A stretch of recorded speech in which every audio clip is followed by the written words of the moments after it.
Macam mana dia? Okey. Tidur ya. Tak sihat. Nanti tolong mak kemaskan kapet tu lah. Tolong bentang tu je lah mak siramkan. Oh, ya, tak apa. Ya. Nampak macam sedap.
Huh?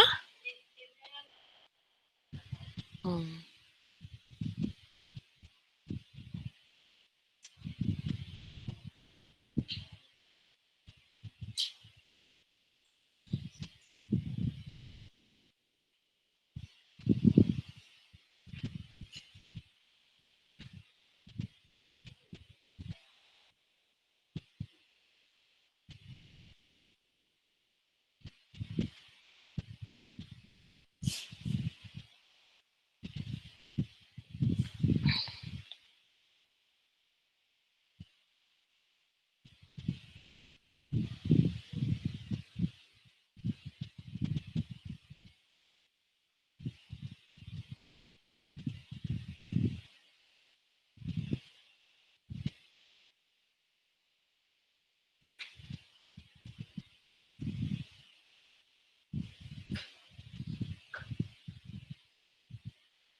Okay, Assalamualaikum warahmatullahi wabarakatuh.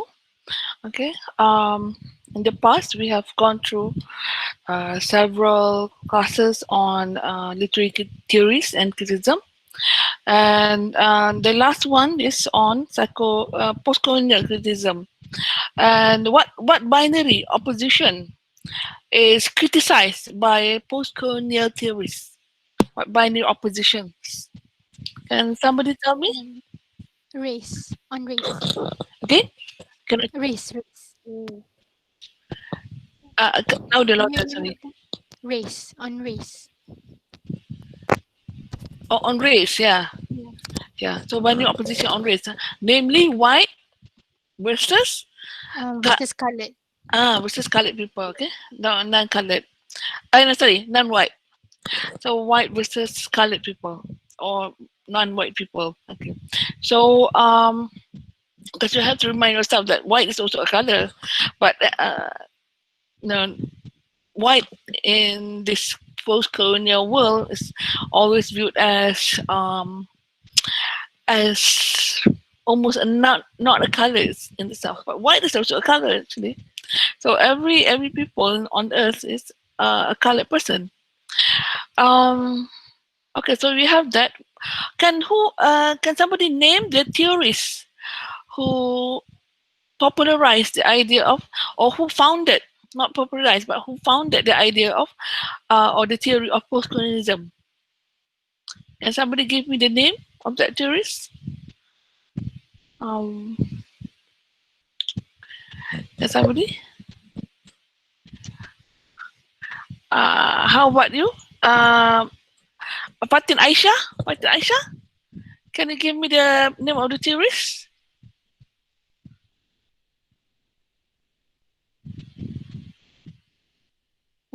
Fatin Aisha not answering? Um, Noshalda Diana? Can you give me the theorist name? Who founded the idea of postcolonialism? Do you know? Khadijah? Do you know? Maybe you're looking at the notes. I don't think I wrote it down. Okay, so you need to know this. Edward Said. Yes, Edward Said. Edward Said, who wrote the book on, who wrote the book titled Orientalism. Orientalism. Orientalism. So Orientalism is um, the book that he wrote criticizing Orientalists. Orientalists are people who study the Orient. Okay, the Orient is the East, and Easterners, Orientals. Okay, so he said that these Orientalists are very biased against Easterners because they portray Easterners as being uh, exotic, as being um, different from them. Okay, mysterious, as being hidden, people without religion, people who are over sexualized, very sexual people. Yeah? So when he said this, when Orientalists when he said that Orientalists portray Easterners or Orientals as people who are mysterious, exotic, Edward Said is saying that the Westerner or the Orientalist is saying that Westerners are normal people, common people. Okay, and it's the Easterners or Orientals that are different, that are other. Okay, he uses the term other. Okay, the other to the self. The self is Western. The other is always um, non-Western or Eastern, Eastern Orientals. Okay, and the other is weird. It's weird. It's not normal. The other is strange. Okay. So what else can we say about Orientalism? Is there another theorist on post-colonial theory? Who's the other theorist on post-colonial theory?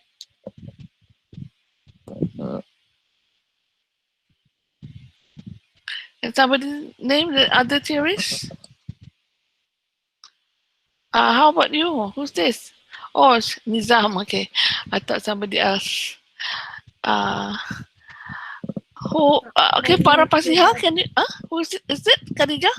Homi Kebaba. Homike Baba. Homike Baba is the other theorist. He came up with the idea of hybridity. He said that humans are hybrid, and so combination of cultures. But more than that, hybridity also comes from the fact that they are using speech. That when they write and when they speak, they convey the idea that they come from a hybrid world, that a world that is created from discourse, from spoken or written language that uh, takes as inspiration various sources from the East and West. For example, we believe in Islam, but we also like to read Shakespeare, for example, or Stephen Hawking. We also believe in some ideas brought to us from the West. Okay, so we are a mixture of ideologies, mixture of thoughts, mixture of discourse. Okay, so anyone here want to ask me anything about the theory? No? You understand the theory? It's simple, right? It's just looking at race, the idea of race, and this race concept, it was introduced to us by the Westerners.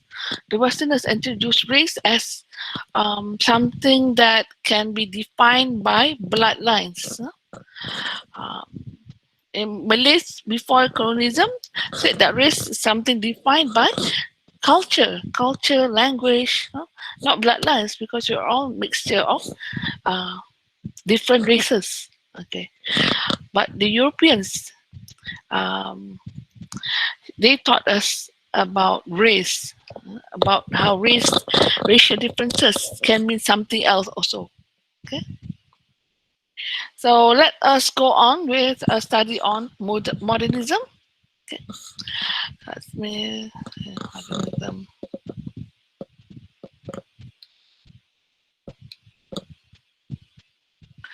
Before that, I think maybe I've forgotten to. Okay, I have recorded this. So let me see the number of people who are here.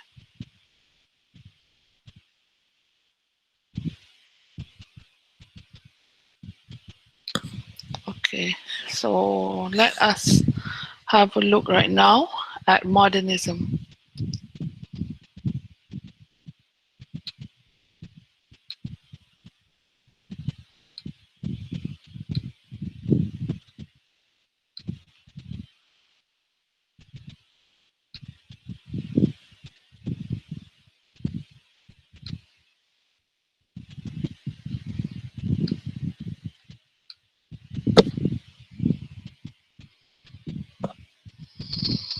Okay, modernism. It comes from the word modern. It represents a period, okay, in which it became popular, modernity, and it is followed by postmodernism. So the origin of the word modern. Now, the word modern has been in use for quite a long time, and it was first recorded in 1585 in the sense of present or recent times. Yeah, this is as opposed to antiquity. The word antiquity or tradition, um, or not tradition, is opposed to the word traditional. Okay, the modern era is ironically associated with European Enlightenment in the 18th century, around after 1870. This is the period of European Enlightenment, and are expressed in the ideas of Immanuel Kant, Voltaire, and Hume. So these are the basic tenets and beliefs of the Enlightenment. The first is the self is stable, coherent, rational. It knows the world through reason. The mode of knowing produced by the self is science. Knowledge, truth produced by this science will lead towards progress. Reason is the ultimate judge of what is true, the good, and the right. Okay, we are controlled by our reason. Knowledge is produced by science. Scientific findings produces knowledge that is useful and brings progress. The mode of knowing produced by the self is science. So, sorry about that.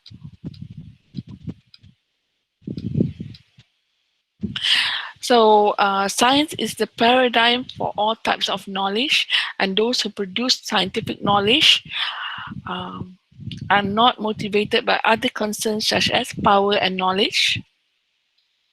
Okay. Um, Language or other modes of expression used in producing or disseminating knowledge must also be rational, firm and objective connection between signifier and signified. Okay. So, the Enlightenment was the period that preceded modernism.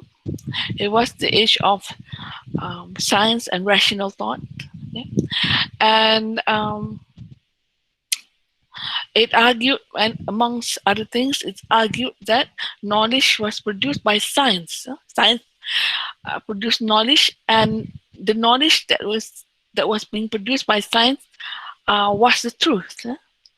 And it meant it carried with it the idea of progress.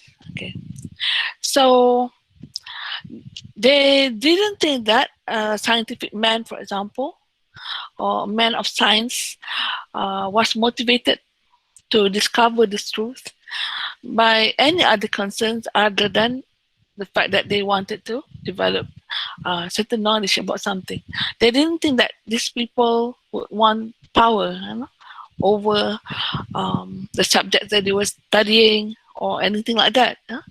So it was, and it's still a bit, what do you call that, naive to think that scientists are very objective in their work, because we know nowadays that science itself can produce destruction.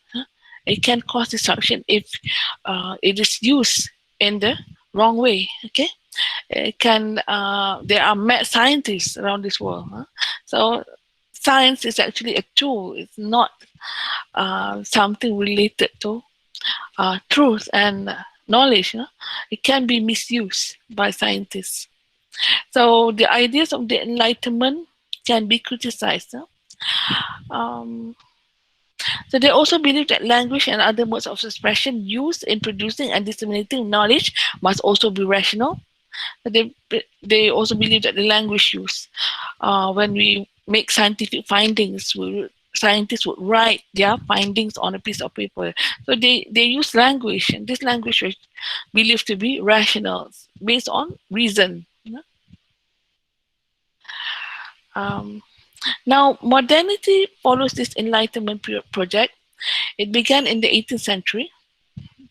Modernity is fundamentally about order, about rationality and rationalization, creating order out of chaos. It is also historically connected to the creation of many new inventions such as television, telephone, and so forth. So modernity exists in a post-industrial context.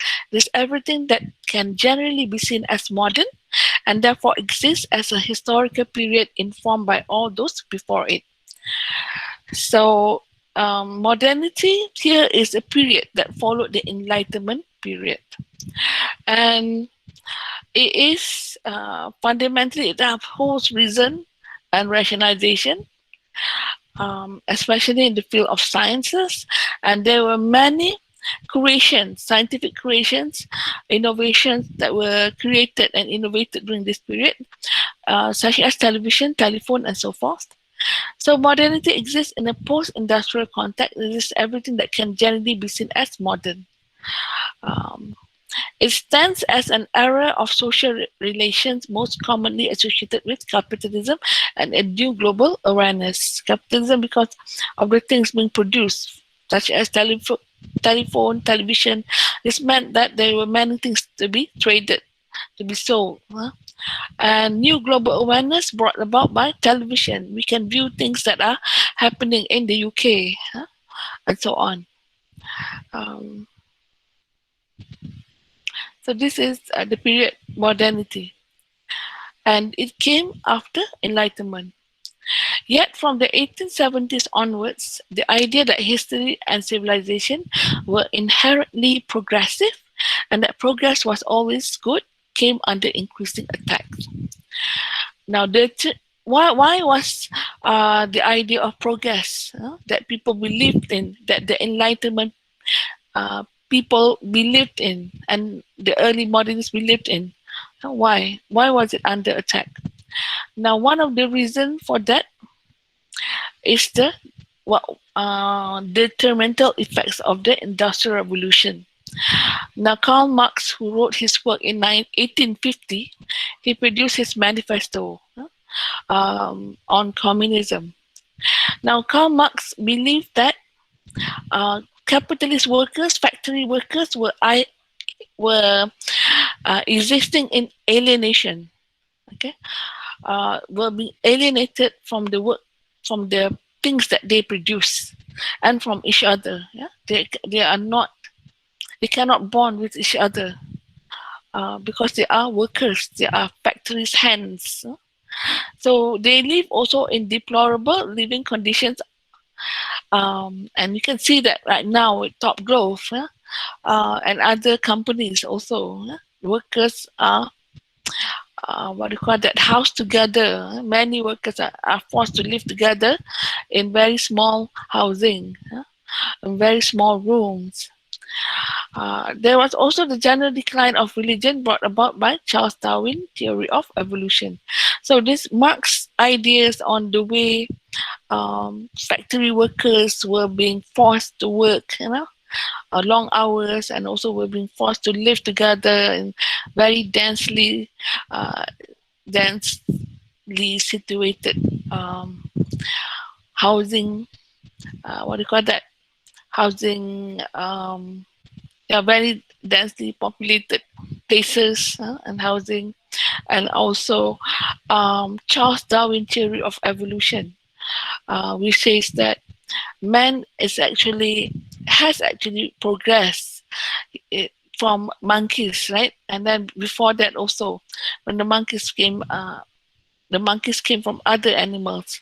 So man had made progress, but man can also degenerate. It can become worse. So this is the theory of Charles Darwin. So what these two people were saying, Karl Marx and Charles Darwin, is that we were actually not progressing in life. Yeah? We did not. The people back then did not experience progress. They were experiencing a lot of problems with progress because of the factory workers, how they were alienated, how they became very poor, and also because of Charles Darwin theory of evolution, wherein man can easily degenerate, becomes worse, okay, or revert to their to possibly their previous being. They become like monkeys again. Or even if they don't become like monkeys, they become worse. They don't become better. So In the 1880s, a strand of thinking began to assert that it was necessary to push aside previous norms entirely instead of merely revising past knowledge in light of contemporary techniques. Modernist art began to appear. Averdale dates its first appearance to the years between 1885 until 1886 with Georges Seurat on pointillism, the dots used to paint a Sunday afternoon on the island of La Grande Jatte. Okay. Um, now, people began to doubt whether society was itself progressing. So they started um, to challenge traditional ways of thinking because it can know this traditional way of thinking, which says that man is undergoing a state of progress, is put into doubt. There's a big question mark whether people at that time were actually progressing. So it was put to question. People started to question the idea of progress. So modernist art is one way of dealing with this absence of progress. The artists, for example, dealt with it in their own way by presenting something different, but not necessarily progressive. It's something different, just something different from what is considered modern at that time. So later and not so locally, modernism appeared in music, architecture, and literature. Avant-garde was a term used for the first time to describe a literary movement. Now, a literary movement. This is before we go on to that. This is Georges Seurat, a Sunday afternoon on the island of La Grande Jatte, and this is a very iconic painting because it's the first time that somebody uses dots to paint the whole painting. The growing movement in art parallel developments in physics, such as Einstein's special theory of relativity. Now, Einstein's special theory of relativity simply says that there are, if I'm not mistaken, like 3 elements that are relative in this world that you used to think as being set by a special force that runs this world. But Einstein said that time, width, height, and length are actually very relative. Okay, meaning that what is considered, for example, for us, what is considered as small for us, like an ant, for example, it could be something that is considered big by a smaller animal, like an amoeba, okay, or tardigrade, okay, tardigrade, yeah, or tardigrade, the smallest animal, okay. So actually, length, width, and height are very, very relative, okay, and also so is time. Time is also relative. So innovations in industry and the increased role of the social sciences in public policy. Freud's practical analytical theory also showed that man was governed not by his rational side, but something in his unconscious mind. So, because of these ideas and innovations, people started to question whether they really knew what progress meant. They were, what is the purpose of living and so on, and how people were being created, and so on. So these questions were the beginning of a series of intense questioning into the nature of reality.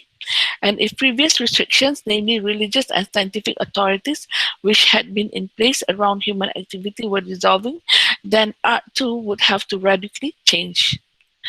So, people started to question the nature of reality, whether we all have different sets of reality, because for human being, an ant is a small animal. For the for the amoeba is big.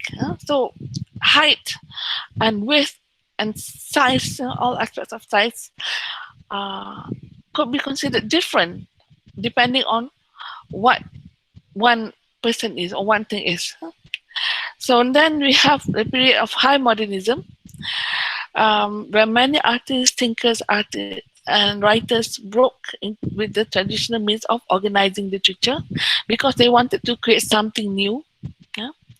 So they wrote abstract art, atonal music, and used the theme of consciousness technique in the novel. Modernism as an artistic and cultural movement operated within the context of rejection of this realism, of presenting things as being real, and moved towards the idea of what do you call that? Move towards the idea of relativity. So, and then they rejected the development of concrete values also. Values were being questioned. What is considered good? What is considered bad? Were also questioned. So everything started to become vague and ambivalent. So, what could be considered good could also be bad from another person's perspective and so on. So, in the visual sense, you can see challenges brought about by the modernists. They challenged the way people traditionally painted paintings. And this is the cubist art of Pablo Picasso, called The Weeping Woman, produced in 1837. You can see that it challenges the idea that a woman has to have a normal face to be captured on canvas. So this is a very strange painting of somebody who is crying. But why is it painted like this? Why is it painted like this? There must be a reason. So, other painters, other sculptors, other sculptors like Marcel Duchamp created something called the fountain. And you can see that this is a urinal box. It's not a fountain, it's a urinal box, but it is artistically done. And to some painters, artists, it represented a way of challenging the norms of the time. And then this is another painting by Piet Mondrian, and it's composition 10. And you can see that there are number 10s in the painting. You can see many number 10s there.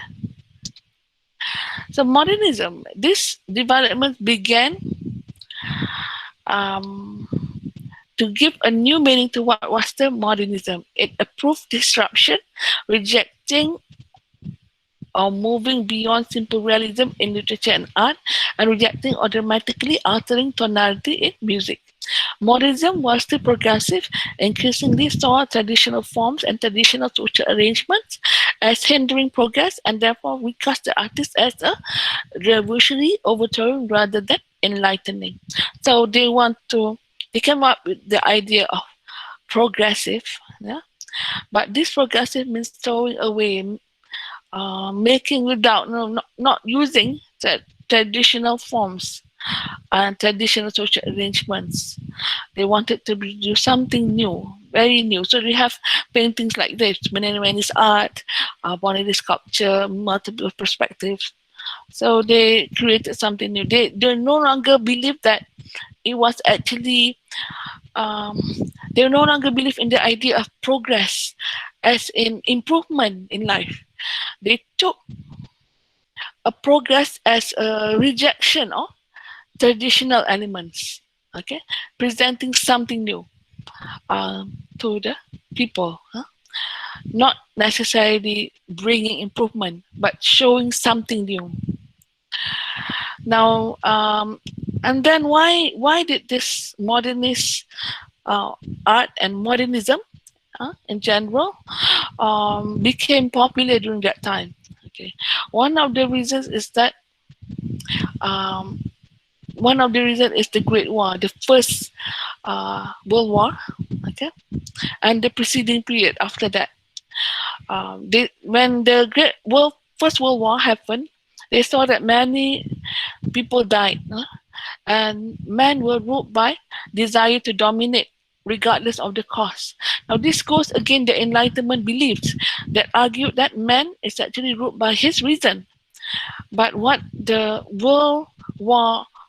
First World War taught them is that man was ruled by desire to empower others. No, sorry, not to empower others, but to enslave others. The birth of a machine age changed the conditions of life. Machine warfare became a touchstone of the ultimate reality. So machine age also became popular during that time. So everything was made by machinery. People started to lose some of their humanity as well. So the view that mankind was making slow and steady moral progress seemed ridiculous in the face of the senseless slaughter. So people during the World War, after World War One, and then during World War One also, they believed that mankind was not making any progress. So artists said that why bother with depicting progress? Why don't they just portray something different, like something new? And that's it. By rejecting whatever ideas and beliefs that circulated during that time from the past, they wanted to present something new. So many modernist writers and artists started to appear. One is Ezra Pound.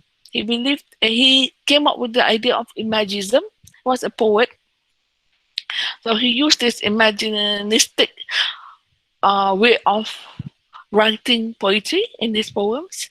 Another person is Virginia Woolf, and then another person, Bertolt Brecht, who came up with alienation effect, which is a way of presenting a drama, okay, in a play. And then we have Pablo Picasso, who came up with Cubism, and William Faulkner, who also wrote using the multiple perspective um, approach in his novels. He used it. And then modernist literature tend to follow these trends. Okay, so these are some of the trends that are present in modernist literature. First is an emphasis on impressionism and subjectivity, that is on how we see rather than on what we see. A preoccupation evident in the use of streams of consciousness technique. Now, James Joyce, the writer of Ulysses, he kind of like perfected this technique of stream of consciousness. And stream of consciousness is a new way of writing during his time. And what this is an excerpt from Ulysses. It says, a quarter after what an earthly hour, I suppose they are just getting up in China and now combing out their pigtails for the day, will soon have the nuns bringing the angelus death, nobody coming in to spoil their sleep. Okay, so all and all, you never see a dot, a period sign anywhere in this. So it's just one sentence that follows and reflects the consciousness of the writer. Okay, so stream of consciousness is how the writer thinks at that moment, and is simply jotting down everything that the writer undergoes in his mind. Whether he hears sounds coming from a certain place, or he starts to think about people in China. Okay, so all of this. Or even the fact that he dozes off 1, 2, 3, 4, 5. What kind of flowers are those that invented like the stars? Okay, so everything, every thought that he has in mind is written in the narrative. So it's very difficult actually to read this because it's just following the consciousness of the writer. So number 2, another way for modernist writing to for modernist writers to use is the movement in novels away from the apparent objectivity provided by such features as omniscient external narration, fixed narrative points of view, and clear-cut moral positions.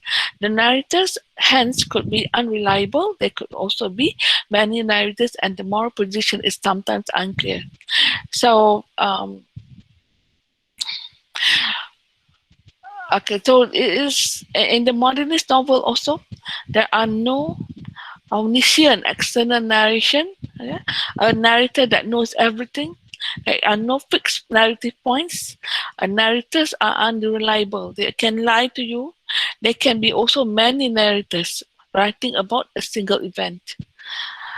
Okay.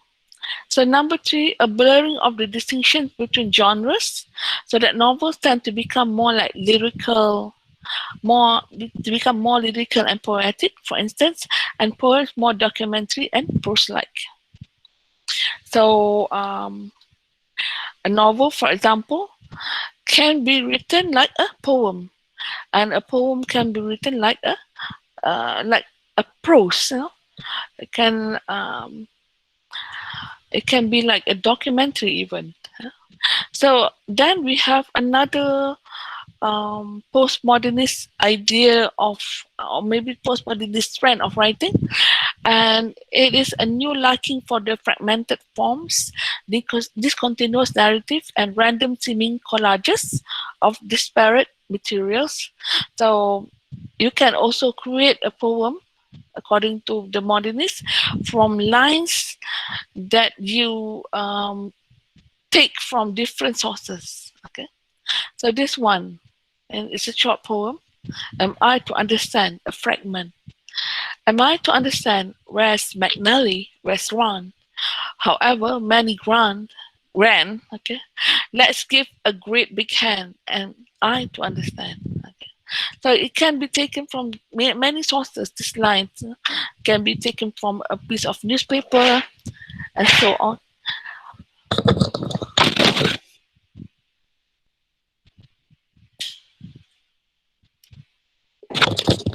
Okay, so I just switched off my computer just now, and or the power source.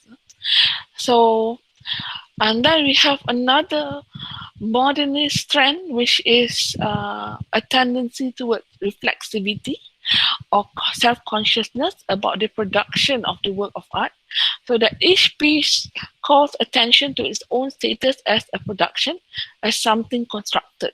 Okay, so this is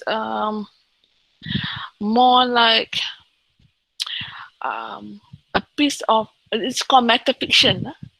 It's more like a piece of writing that shows that it is a piece of writing. It reflects on the art of writing itself. For example, the play by Luigi Pirandello, Six Characters in Search of an Author. The synopsis of this play is: an acting company prepares to rehearse the play mixing up by Luigi Pirandello. As the rehearsal is about to begin, they are unexpectedly interrupted by the arrival of 6 strange people. So they are in a rehearsal, and suddenly 6 strange people appeared. The director of the play, furious at the interruption, demands an explanation. The father explains that they are unfinished characters in search of an author to finish their story. Okay, so it is a bit surreal. The play itself is a bit surreal, and it shows a play uh, that is in motion, that is an ongoing process, not completed. It's not a complete play. It's still in the process of being created. So then we have number 6, a rejection of elaborate formal aesthetics in favor of minimalist designs, and a rejection in large part of formal aesthetic theories in favor of spontaneity and discovery in text. So Ezra Pound's poem In a Station of the Metro only consists of 2 lines. Okay, so it rejects formal aesthetics in favor of minimalism. So you have only 2 lines in Ezra Pound's In a Station of the Metro, which is the poem. The apparition of these faces in the crowd petals on a wet black bowl. That's it. This apparition is something that a Pound saw in a station, in a metro station in France, okay, in Paris, France. So he just simply wrote this poem in 2 lines, and this is a famous poem. A rejection of the distinction between high and low or popular culture, both in choice of materials used to produce art and in methods of displaying and distribution as something constructed. Some rap lyrics are treated as poetry. Okay. So there is a rejection of distinction between high and low culture. High culture is something that you can get from anthology of literature, but low culture is something that you can get from pop songs, for example. But they can be both can be lyrical and poetic. But to the modernists, there is no distinction between high art and low art. But then there was a shift from modernism to postmodernism. So there is a shift. Okay. So that's it. Anyone wants to say anything? Anyone want to ask me anything? That is modernism.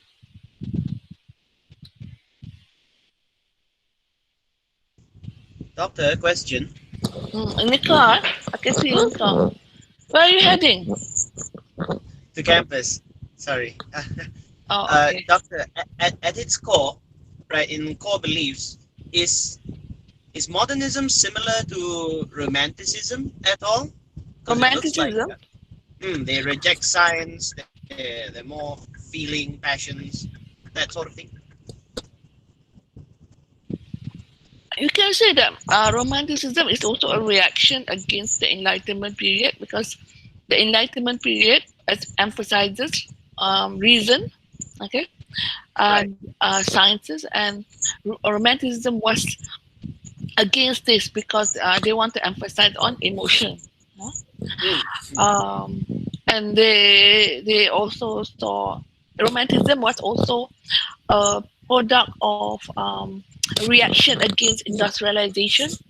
and the beginning of the industrial revolution in Britain, because people were becoming were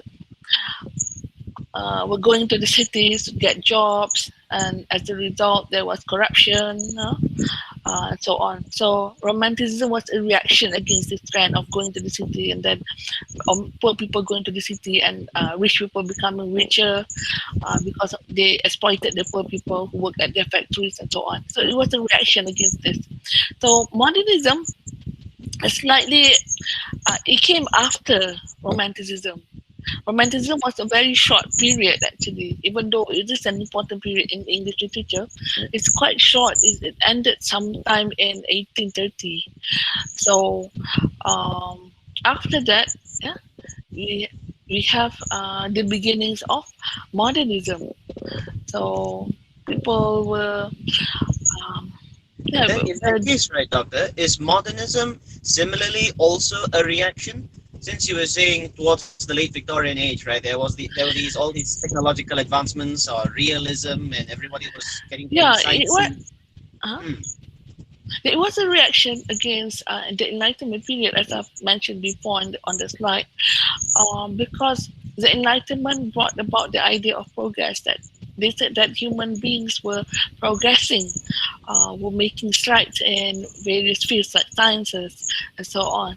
So this was proven to be wrong, especially during the um, during the World War, during the First World War, where people bombed a lot. I mean, they bombed each other. Many people died during this World War, the First World War, and people started to question the idea of progress. What when you look at today's world, we come across something similar. I mean, are we really progressing? There are people who question that, because nowadays we are producing more carbon dioxide, we are polluting the earth. Okay, um, we are increasing our what do you call that, um, our temperature by 1 Celsius. Okay, in only 10 years, many of the icebergs in the North Pole have melted because of this. So are we really progressing? If we are progressing, then how come we have to deal with climate change? We have to deal with pollution, over pollution, air pollution, water pollution. So they question the idea of progress. So that is what happened in the West during the modernist period. They started to question the idea of enlightenment because of what happened during the First World War, and they said that human beings uh, is no longer experiencing progress. Um, what we are seeing is simply, life that has become worse. Huh? People have been proven uh, to be ruled by their desire for power. So artists reacted to this by saying that, if okay, there is no progress in this world anymore, but there is one field wherein we can experience progress, and that is in the arts. The arts can be progressive. So they started to draw drawings that use new techniques such as cubism. Pablo Picasso took out what is cubism actually. Um, it's based on the idea that one can draw a piece of painting by drawing the picture based on a certain angle. He created various angles. He looked at the subject from various angles, and he combined the angles together to produce a painting like the Weeping Woman. Okay, so this painting does not really look like a real woman. It looks something. It looks like someone who is.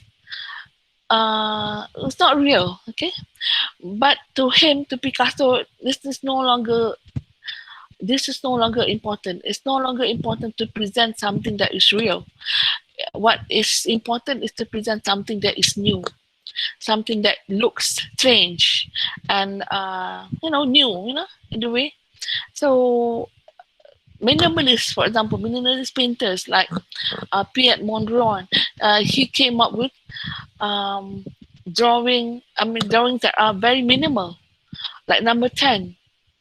What is number 10? This drawing is just a drawing of the number 10, but it's presented in a very interesting way and a new way.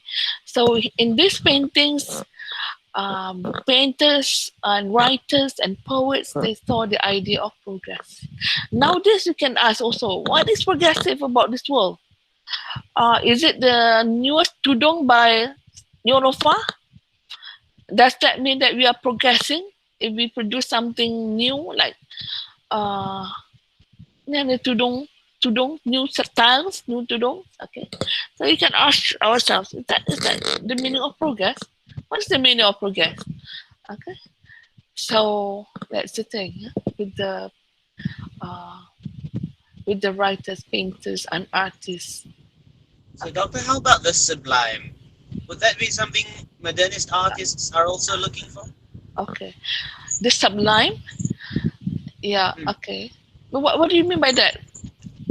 Uh, that overwhelming, inspiring feeling of awe or dread in works of art or literature that comes up in readings about Romanticism, what they were trying to do with their sort of art. So, do modernist writers also seek to reach that in their art as well, or it's different altogether? I think there is when you say that you're presenting work as being sublime. I mean, there is a deeper meaning to the work, right? There is meaning, but in the work has takes a subject in a profound way, right? I mean, it includes that when you read a poem, for example, it treats the subject in a profound way, in a more sublime way. I think this is the word that you cannot find in modernist poetry, because sometimes there is no meaning to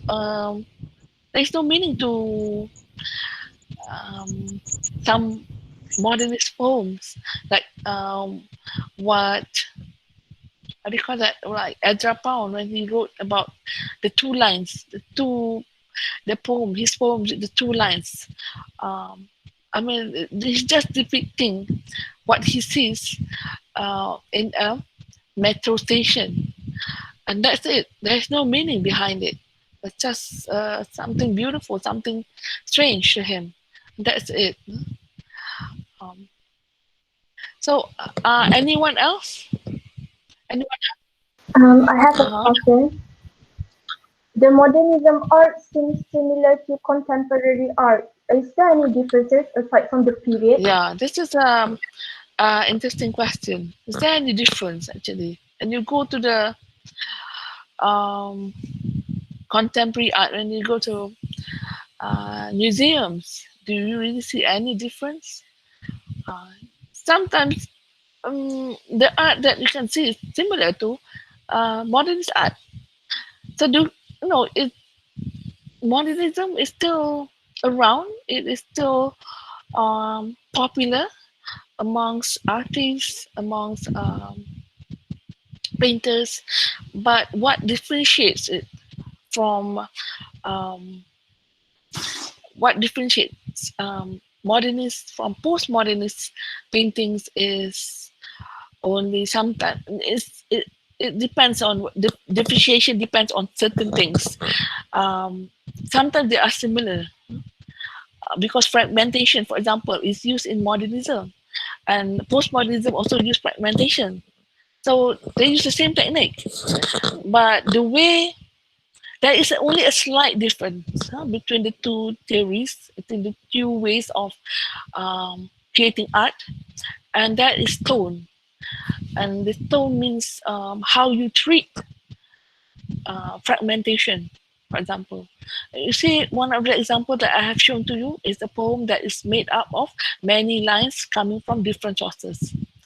Now, in a modernist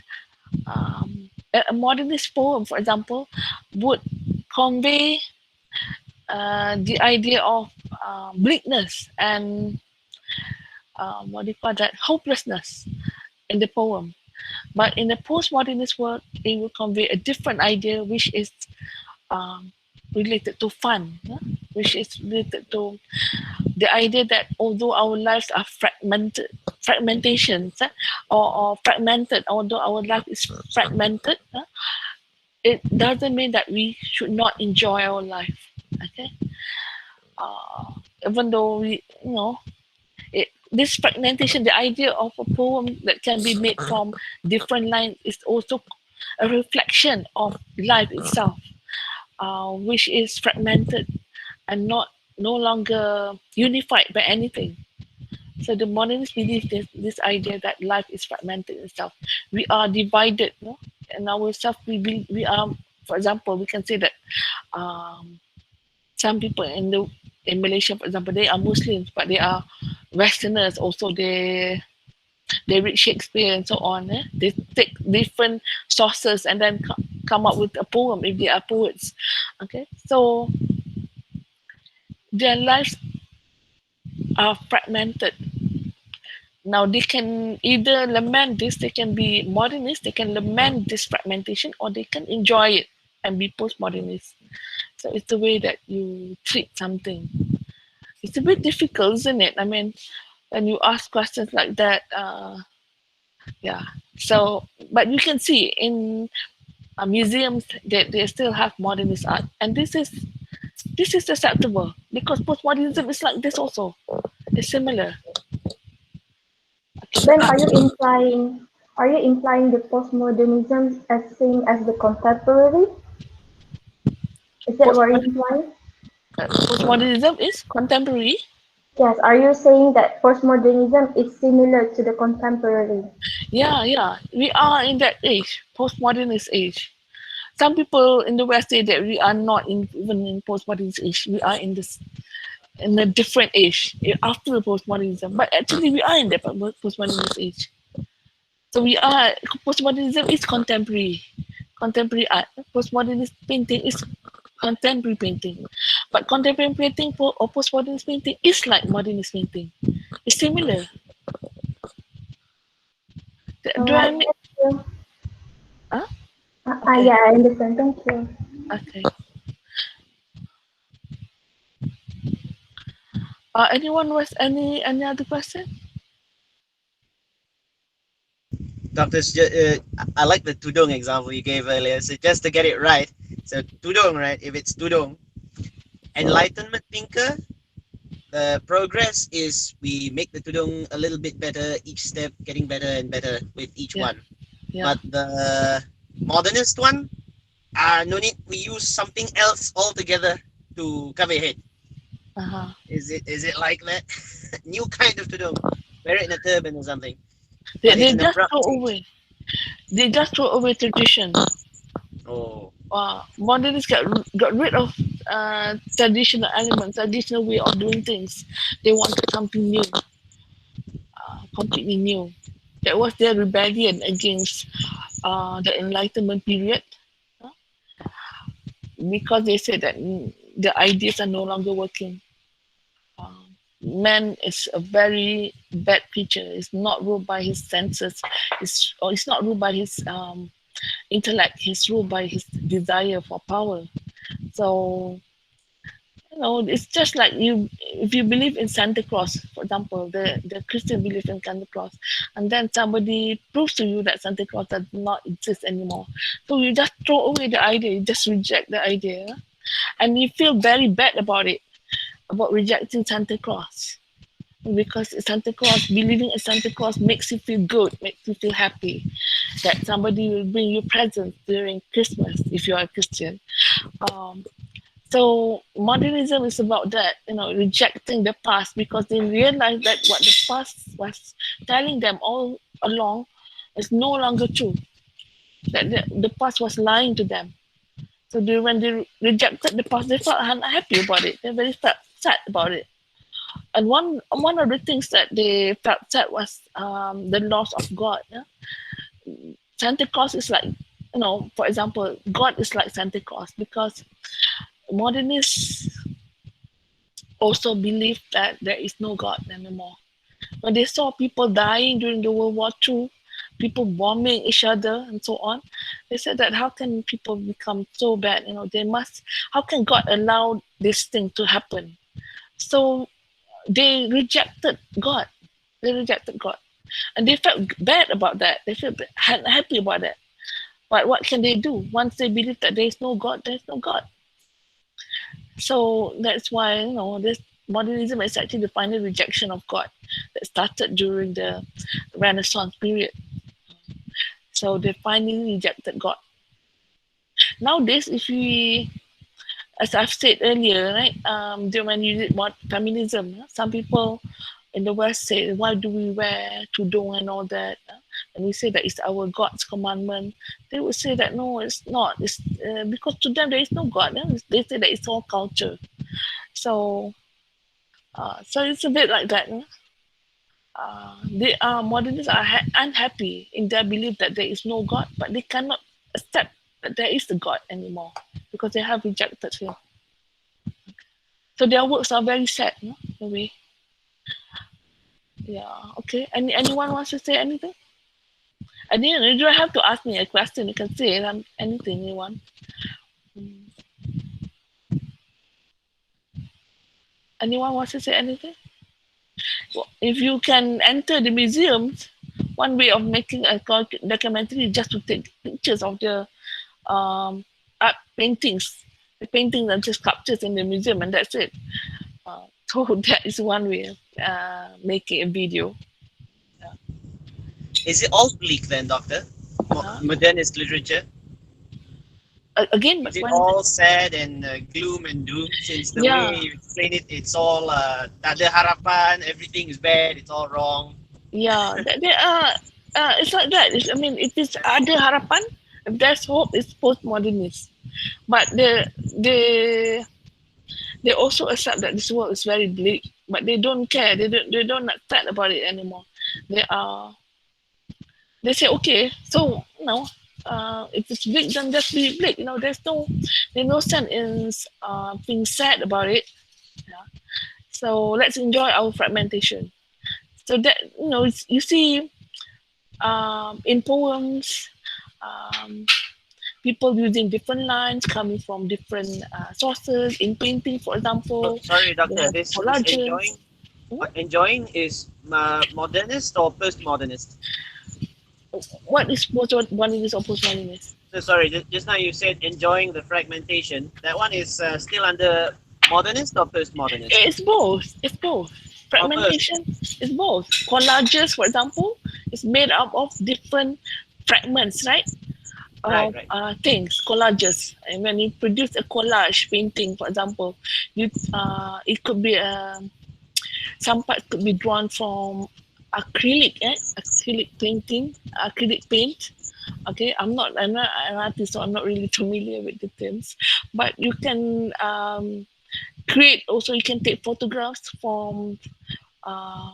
We can take photos from the magazine and can just paste it on the painting. It's a collage, so it is like it's just a um, modernist painting, but it can be something that is sad and bleak rather than a celebration of fragmentation itself.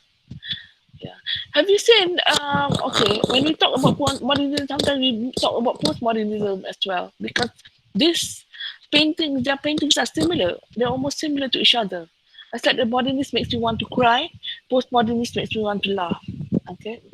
For example, have you seen people who um, manipulate photos? They put their faces on the photos or on films, right? Okay, it's like in a long time ago. I'm one old person. I can only quote from old movies. We have a box of chocolates. We have what is that movie starring Tom Tom Hanks? Is it the Forrest Gump? Forrest Gump.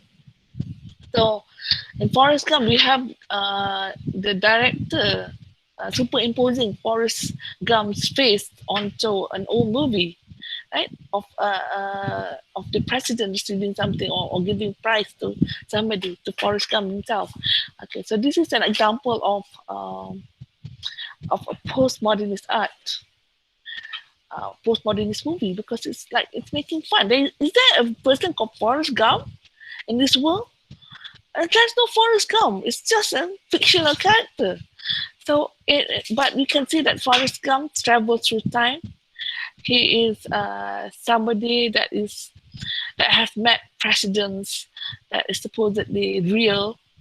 Okay, so a lot of things happen to his life. And this is a very postmodernist movie. It plays around with the idea of history. Yeah. So he's saying you that there is somebody called Forrest Gump. Okay. Um, So can we say, since you said that modernism is very bleak and gloomy, can we say the dystopian film considered as modernism, which is what is considered as modernism? dystopian film? I'm not familiar with that word. It's apocalyptic film. Uh, Movies about the stories about how the world is destroyed, there's a destruction, and the whole authorities are being changing or okay. the nearest example is the Maze Runner and also Hunger Games. Uh, Those okay. kind of stories. So do Okay. you consider that as a modernism as well? Okay. Well, you want a quick answer, you can Google it out. To say the Maze Runner, for example, is it postmodernist or modernist? But I suppose it is. I don't know what to say about it, because um, obviously it is. It could be postmodernist work, but it's not. Yeah, it could be. It could be. Um, No, is it modernism? Since you said modernism is gloomy and bleak, and uh, dystopian is a bit gloomy. yeah. In a way, you can argue that So is. if you say that postmodernism is like a collage of different things that make you laugh, Mm, the nearest example of the movie I can think of is Night at the Museum. oh, okay. I'm not. Would you consider that? I've never Okay. seen that movie. Because it's a bunch of historical figures, historical cultures, and you see that since postmodernism is a collage of the historical Yeah, figures and yeah, things. yeah. Then it is postmodernist. So many it's a bunch of historical figures, right? Yeah, it can. There, It could be postmodernist. okay, and then I'm sorry, but since you say that postmodernism is sort of bit funny Oh, compared to the yeah. modernism, so are you saying that postmodernism is actually the pure of the modernism? Since the modernism is very bleak and very depressing, postmodernism appears to cure all those depressing things. Yeah, yeah. It is actually postmodernism. It could be bleak, but it's not lamenting this bleakness. What I mean, it's making fun of it. It's how do you say? It's like the world has ended, so why be sad about it? Let's be happy about it, nah? Until the end. Nah? Um, yeah, it's a way of looking at things. But okay, you can say it's modernist. And because the work like now in this world can be both modernist. It can be modernist and another work can be postmodernist. They can coexist together. Hello? Does that answer your question? It Yes, can yes. be. It can be modernist. It can be bleak and fragmentation. Yes, it can have fragmentation and weakness. Like right now, people can produce modernist work, and other people can use postmodernist work. Um, but postmodernist sometimes it's bleak. It's not. It's not happy. Is That it it doesn't have things. okay? But people, the characters, they're not sad. They're not sad about that bleakness or unhappiness. They're making fun of it. That they say, okay, like, life is about to end. So what? So they don't care. They have this attitude. Hello. So Sorry. is it? I'm sorry. So is it? How do I say? The main focus is not the tonation, the theme. It's more on the irony. They want to highlight the irony. Yes, yes. It's more on the irony. It's more like, okay, life, you cannot beat life, everything that keeps happening to you. So why feel unhappy about it? Just let it happen, Ha ha ha. Just look at at your misfortunes with a smiling face rather than unhappy face. So this all these things happen because they don't believe in God anymore. When you take out God, what are you left with? Life. And in life, anything good or bad can happen to you, right? Without any reason. If you don't believe in God, you can see that, they have things happen to you without any reason, or bad things happen to you without any reason. There's no qada anymore. So what happens then? You can either accept it, like the postmodernist did, or you can be unhappy about it and say, oh no, I hate this life. I want to kill myself. Okay? So you can be there, but the case, you can be sad about it. So the movies can be both. They can be, even though they are new, they can be modernist movies. It doesn't mean that they have to be postmodernist because they're new.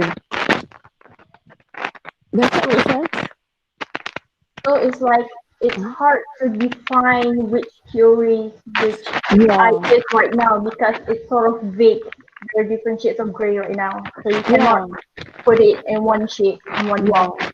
yeah. That's the thing with modernism and postmodernism. Because once, like a word, for example, a chair, for example, can be very modernist, can be, what is the word modern? Modern is new, updated, right? A chair can be modern, but once another chair has been produced, the old chair becomes no longer modern. It becomes old.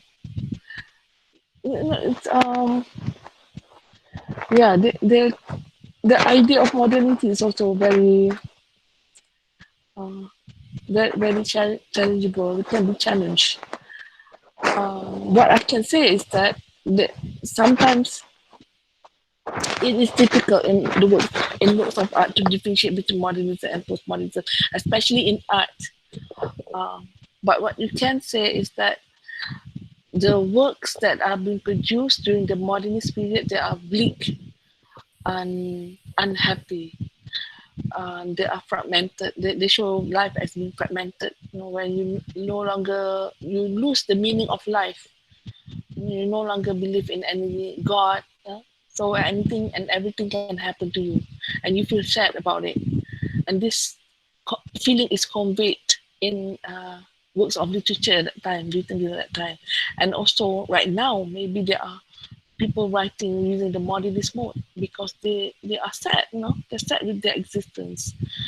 And then there are the postmodernists who also believe that there's no more God and life is fragmented and also bad things happen. But they're not going to be sad about this. They're going to be happy about it. They're going to make jokes. They're going to be irony. There's going to be black humor in their writings. They're not going to be depressed anymore. So, yeah. Okay. All right, thank you. Okay, thank you.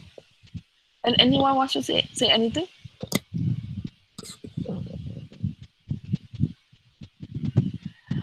I think this is a very difficult concept. I've always thought that these two theories, modernism and postmodernism, are quite difficult compared to the rest. So I understand your confusion. Because, yeah. And anyone wants to say anything else? Okay, no, nobody. Okay. Do we So make use of binary opposites in modernism also, Doctor? again, what is it? Do we also make use of binary opposites Oh, okay. Yeah, in yeah. modernism? In modernism, old versus new, old versus new, and obviously, it doesn't. It's privileges new actually. It doesn't break down the binary opposition. It privileges new instead of old. By the way, old versus new means new is better, right? Old is worse. So it privileges that. It's not a what do you call that, post-structuralist theory. Modernism is not post-structuralist, but postmodernism is post-structuralist. Postmodernism wants to break down the idea of old and new because some of the inspiration from the postmodernist era actually came from tradition, okay, from old ways of doing things. Some of the inspiration, but it's also very similar to modernism in art. But postmodernism pay more homage. They have more respect for tradition. So anyone wants to say anything? No, this is one easy theory. Modernism, you can just draw. You look at the painting, very simple, right? Take a brush and draw two sides. One black using black paint and the other side white, and that's your modernist painting. If you had lived in the 1960s, 1950s, 1920s, it could earn you millions of dollars, your painting there, because that was the first time that somebody painted like that. But right now, it's worth nothing. Anyone can do it, like the babies can do it. So we lived in the era of postmodernism, but we have many paintings that are modernist also.